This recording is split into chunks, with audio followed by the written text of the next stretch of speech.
Muraho neza mwese aho muherereye, ku barwaye mwihangane, Uwiteka arabakiza, ku bagize ibyago bagapfusha nabo mukomere, bibaho mu buzima. Rero numvaga ari topic numva ko twaganiraho, topic igendanye n'imikurire n'uburyo umwana yagira ubuzima bwiza, n'uburyo umwana yagira ubuzima bwiza mu mikurire ye. Rero numvaga kubw'iyo topic twaganira, hari ibintu tugiye kureba bigeze nko mu munani tugiye kuganiraho, bishobora gutuma umwana agira imikurire myiza, agakura nta stress z'uburwayi, cyangwa se agakura nta dindira mu mikurire ye. Reka turebere hamwe ibintu 8 umwana ushobora gukora akagira ubuzima bwiza, mu gihe wowe mubyeyi we umurera, cyangwa se mu gihe wowe umurera utari umubyeyi we. Reka dutangire ku cyambere. Icyambere, umwana kugira ngo abashe kugira ubuzima bwiza, ofete ni uguhera mu mirire. Indyo ushobora kugaburira umwana ishobora kumufasha kugira imikurire myiza, ishobora kumufasha kutarwaragurika, ishobora kumufasha mbega kutagira igwingira mu mikurire ye. Umwana biba byiza iyo afashe imfashabere kugeza amezi 4, ku mubyeyi ugira amashereka menshi. Ababyeyi bose ntabwo bagira amashereka amwe, byibuze wawe uri umubyeyi ugira amashereka menshi cyane, umwana wawe ukamwonsa kugeza ku mezi 5, 6. Ariko mu gihe ugira amashereka atari menshi, atakimuhaza, umwana utangiye kurya, biba byiza iyo abonye indyo ihagije. Hari ukuntu ufata, mbega ni byinshi, ukamugaburira ibiryo birimo utudodo, agafi gatogosheje, mbega imbuto, ukamuhereza imbuto wakoranye isuku nyinshi. Bituma mbega ni byinshi kumukorera amaboyiro, ni byinshi ushobora kuba wagaburira umwana wawe, cyangwa se kumuha byo kunywa, bigatuma agira imikurire myiza cyane. Wowe mubyeyi bikakurinda stress yo kujya uhora kwa muganga ngo umwana yarwaye, umwana yagize ute. Rero ni byiza ko umwana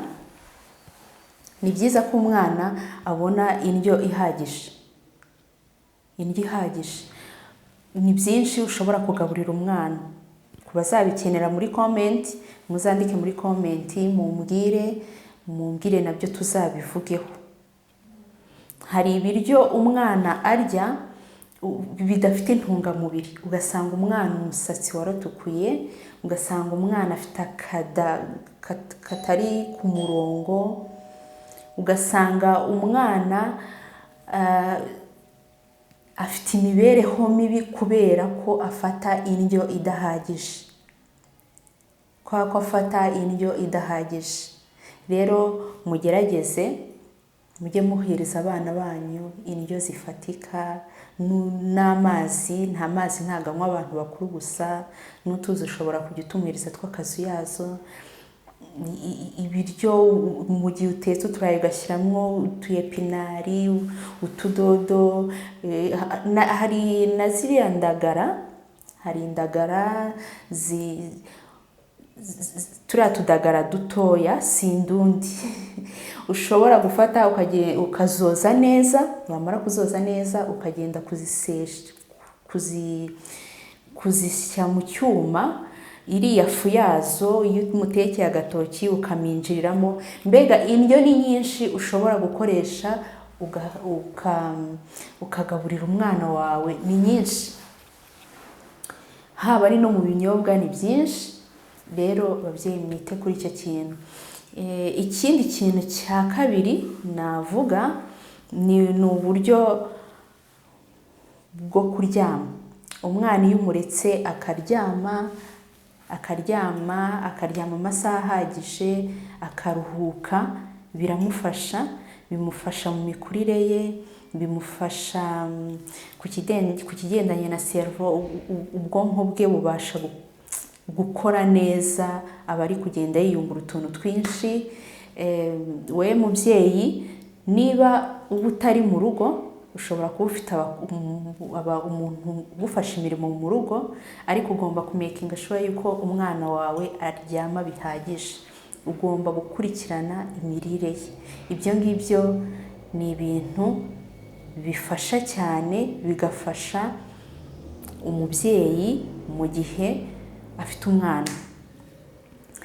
Ikindi cya gatatu twarebera hamwe ni ikigendanye n'isuku.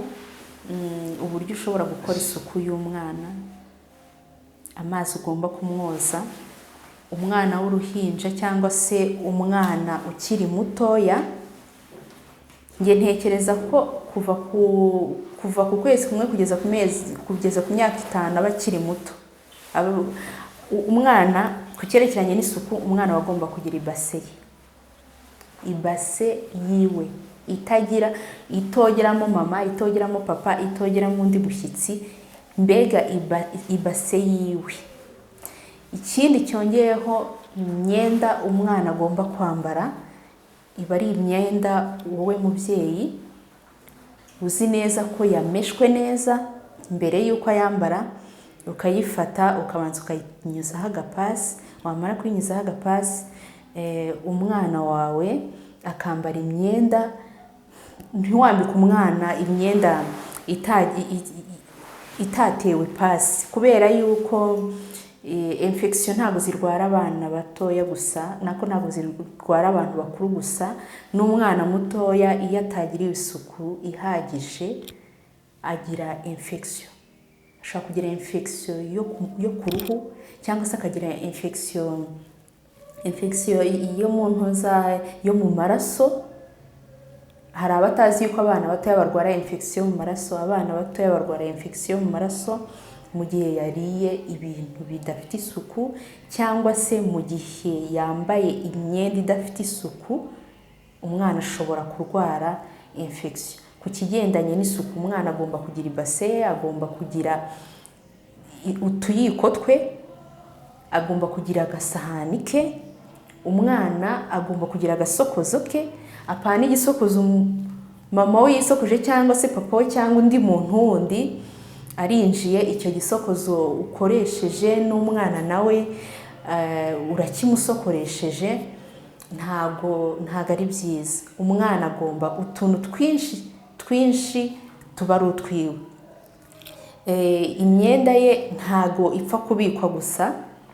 Ku bafite garderobe, ushobora kumenya aho ubika udusorobeti twe, udukanzu twe ku bafite abakobwa, mbega utwenda tw'abana. Ukamenya uti ahangaha harajya udukanzu, aha harajya udupantaro twe, aha harajya udukabutura twe, ahangaha harajya utuyeswime twe, ahangaha harajyaho amasume yiwe, hakaba n'utundi dusume dutoya bahanaguza umwana. Mbega ukamenya uti imyenda y'umwana nyibitse he, nyibitse ahantu hari isuku ingana ute, nyibitse ahantu hameze gute. Mbega ukita ku cyumba cy'umwana, kuko biragufasha we mubyeyi, bigufasha kudahora kwa muganga kubera stress zo kurwaza umwana. isuku ku mwana irahagije, irakwiye. Ikindi twareberaho ni ikigendanye n'uburyo bwo kumucyaha mu gihe yakoze ikosa. Umwana ukiri mutoya ushobora kumucyaha umukubita cyane, wamucyaha umukubita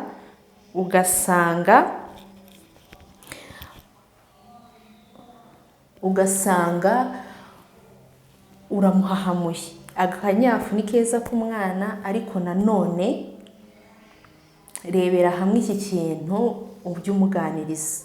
Mu gihe akoze agakosa umuganirize, ibiganiro bihereza umwanya munini kuruta kuba wamunyuzaho agakoni. Noneho nk'umwana ukiri muto cyane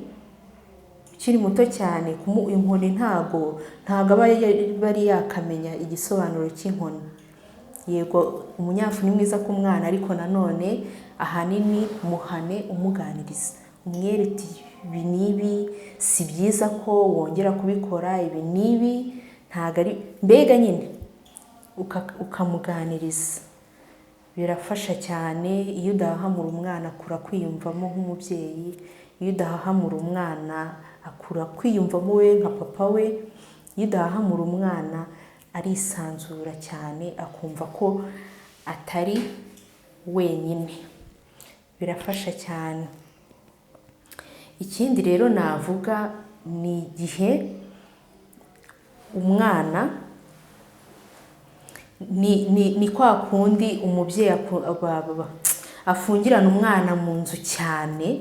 Biriya bintu bituma umwana muri we aguma hamwe ukuntu, haba ari mu buryo bwo kwisanzura ngo agire ibindi bintu yagura.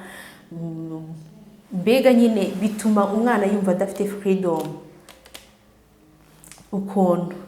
Rero babyeyi, mu gihe wabonye off ku bafite akazi cyangwa se mu gihe ufite umwanya, biba byiza gufata umwana wawe ukamujyana aho abandi bana bari gukinira, agakina akisanzura, cyangwa se ukamufata ukuboko mugatembera. Ushobora no kumutemberana ahantu kure, akagenda areba utuntu akadukoraho agakina. Mbega bituma yumva ko umubiri we unezerewe, bituma yumva ko umubiri wiwe mbega yumva anezerewe muri we. Bimufasha mu mikurire ye, bimufasha mu buryo bwinshi, bimufasha no mu gukura afite ibyishimo byinshi kubera ko yegereye abandi. Ariko numugumisha mu nzu gusa ntabwo biba ari byiza cyane. Ikindi navuga ni mu buryo bwo kutamwereka ibintu ibyo ari byo byose. Umwana mutoya areba filime za cartoon. Hari filime aba adakwiriye kureba, hari ibintu aba adakwiriye kureba, hari ibintu aba adakwiriye kumureba, hari ibintu aba adakwiriye kureba bidafite icyo bimumarira. Hari ibyo ushobora kumwereka agakura afite amatsiko yo kuvuga uti reka ngerageze kiriya kintu nabonye, kandi mu by'ukuri atari byiza yuko akigerageza. Ugasanga nyamara wowe nk'umubyeyi wagize uruhare kugira ngo umwana wawe yangirike bitewe n'ikintu yabonye. Ni byiza ko ugira ibintu uhungisha umwana, ibyo adakwiriye kubona ntabibone, kuko bifasha umwana mu mikurire ye. Kuko uko umwana agenda akura, agenda akenera kumenya utuntu twinshi, ariko imyaka aba ari kugenda agira, biba ari byiza ko nyine agenda amenya ikintu bitewe n'aho imyaka ye igeze. Ariko nabwo ukamushishikariza kureba ibikwiye, ibidakwiye. Ikindi navuze ku bana batoya, kuva ku kwezi kumwe kugeza ku myaka 5. Ikindi kintu navuga ku mwana ufite imyaka 2 hari abatangira maternelle bafite imyaka 2. Biba byiza rero we nk'umubyeyi ukamuba hafi, ukajya ukurikirana amadevuwari ye, ukamwigisha gusoma, ukamwigisha kwandika. Ntago wishyura minerevare ngo wumve ko mwarimu ari uzigisha umwana wawe gusa, kubera yuko mwarimu ni umuntu mugomba gufatikanya ishuri ry'umwana. Udakurikiranye amasomo y'umwana ngo ukurikirane ishuri ry'umwana, biramudindiza n'iyo mwarimu yaba yigisha uti. Biba bisaba ngo umube hafi, urebe niba umwana yiga muri maternelle, urebe utudevuwari bamuhaye, umugurire ibitabo bingana n'amashuri yize, umwigishe utuntu n'utundi mu bitabo. Rero icyo kintu habayeho kucyitaho byaba ari byiza cyane. Ugakurikirana umwana mu myigire ye, ugakurikirana umwana mbega mu tuntu twinshi. Ikindi navuga ni uburyo umwana ntago ugomba kumuhereza icyo ashaka, ahubwo ugomba kumuhereza icyo akeneye. Nshobora kubivuga gutya, wenda hakagira bamwe batabimenya. Kuba umwana utamuhereza icyo ashaka ahubwo ukamuhereza icyo akeneye, nshobora kubivuga bamwe ntibabimenye. Umwana ku byerekeranye n'icyo ashaka ashobora kuba akeneye ikintu kitari ngombwa, ikintu kitamufitiye umumaro, ikintu ubona nta hantu cyamufasha. Bikaba ngombwa ko wowe nk'umubyeyi ushobora kureba ukavuga uti umwana akeneye iki, akeneye kwambara, akeneye ubufasha bungana gutya mu myigire, mbega nyine amabezo y'umwana n'umubyeyi, ibyo umubyeyi agomba gukemura. Namwe murabyumva, ntabwo ari byiza ko umwana aririra akantu kose n'ikintu ubona kitamufitiye umumaro, cyangwa ikintu ubona kizamugiraho ingeso. Nko ku rugero, hari nk'abana usanga akeneye amafaranga, akeneye utuntu, mbega akeneye ibintu ubona bitamufitiye umumaro. Rero umwana ntabwo ukwiriye kumuhereza ibyo ashaka cyane bya buri munsi, ahubwo ugomba kumuhereza ibyo akeneye, ibyo ubona bikwiye. Birafasha cyane. Rero guys, nishimiye kubana namwe kandi ndabakunda cyane. Mukore like, mutange comment. Naho ubutaha. Bye bye.